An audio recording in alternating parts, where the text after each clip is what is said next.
This conference will now be recorded. Hi everyone, it's Angelique, the Chief Wanderer with Wanderlux Collection. Really happy to be here with you today. And along with me is the wonderful Sarah Hexmer Plumstra, our social wanderer. Thank you, Sarah, for joining me today. Thank you.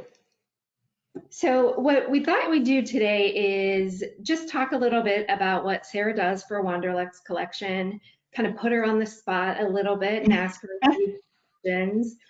But one of the funny things was Sarah and I have known each other now for 10 years, Sarah. It's September. So, the travel world being as wonderful as it is, David and I were down in Antigua and we met Sarah and her husband, John. They were on their honeymoon. And Sarah, because John had been hurt and had broken his leg, he was not able to dance. And those of you that know Sarah know that she loves to dance. Well, so does John's love to dance.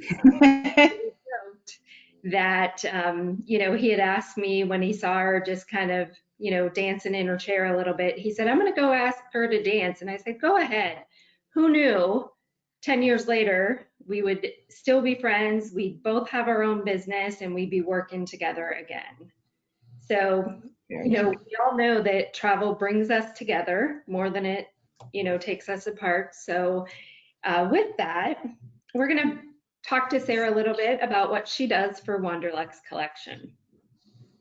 So the first part, Sarah, she takes care of all of our social media, our newsletters, anything really related to marketing. Sarah handles for all of us. So we're so happy to have her as part of the team.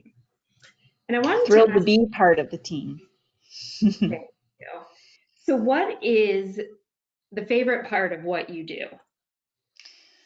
That's a really great question. I got into fractional marketing because I kept coming across these really great small to medium-sized companies that needed marketing help, and yet they couldn't necessarily afford someone who had my level of experience. So I wanted to be able to work with these companies on their terms. It gives me an opportunity to help them with their strategic communications, make sure that what they're saying lines up truly with their mission, vision, and values, and lets me work in the brand strategy space that I adore. And you've heard me pontificate about my soapbox and how important it is. So it allows me to kind of follow that path and leverage all of my experiences from my career and help other people and help smaller companies on their terms. So it's been a pretty exciting adventure so far. Great. And as Sarah referred to, so she does have her own company called True Color Strategy. She works with a portfolio of clients, again, designing, the marketing and information that they need based on their vision. And so with Wanderlux, we're really happy that we were her first client. You were. And so, with us being friends as well, we probably talk about work a little bit more, but we do get to enjoy some relaxing time with each other as well. Indeed.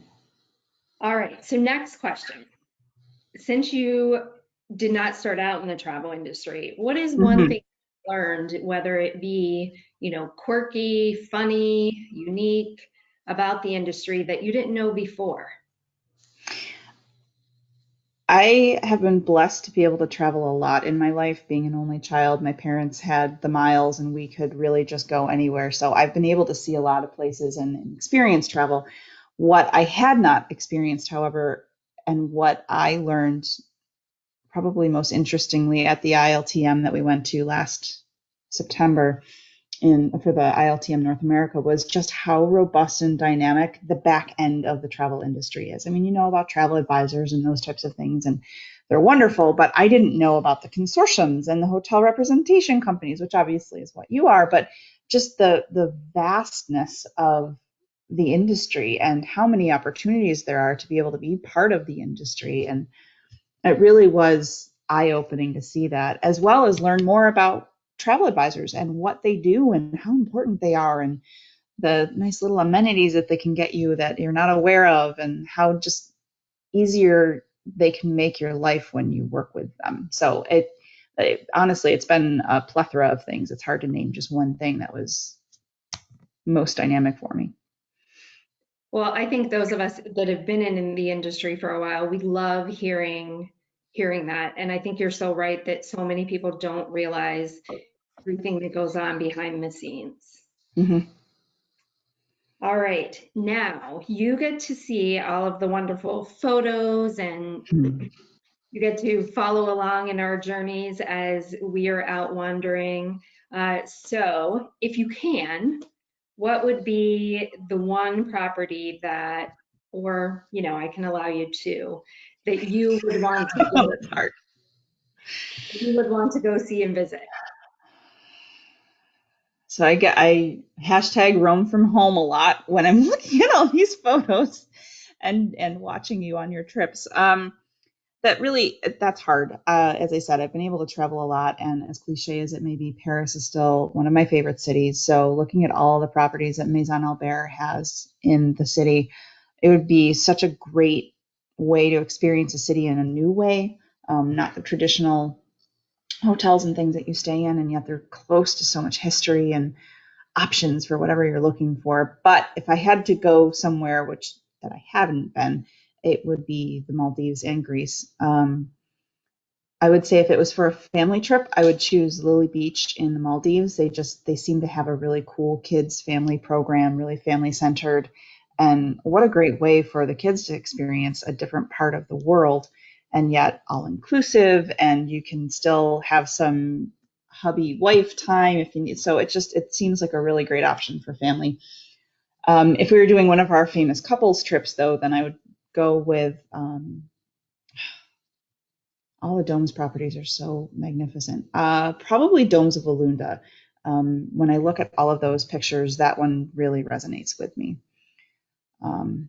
which is more choices than you asked for. But then you have Porto, and I'd love to be able to go to Porto and experience where port came from. And I'm a Francophile, so being able to go to Nimes and experience what that is, it's a really hard one.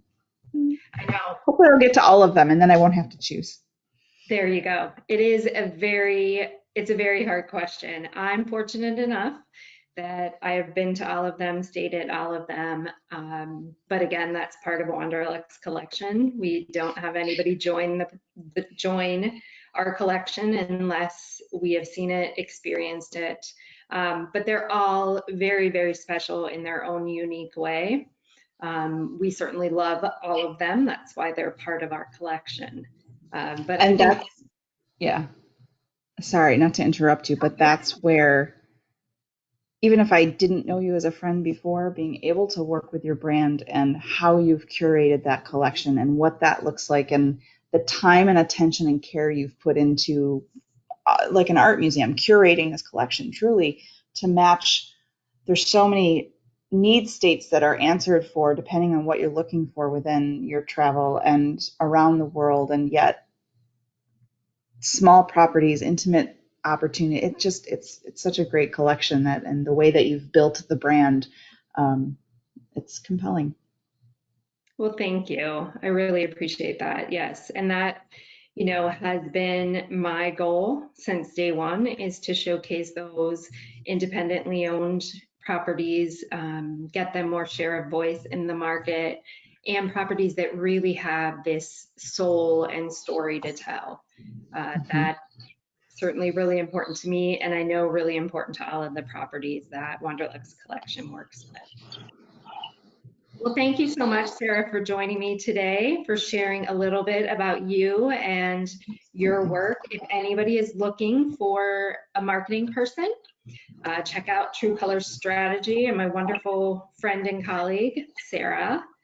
Thank you. Um, Thank you, everybody, for listening in to our video. We really appreciate it. And until we wander again, bye-bye. Bye.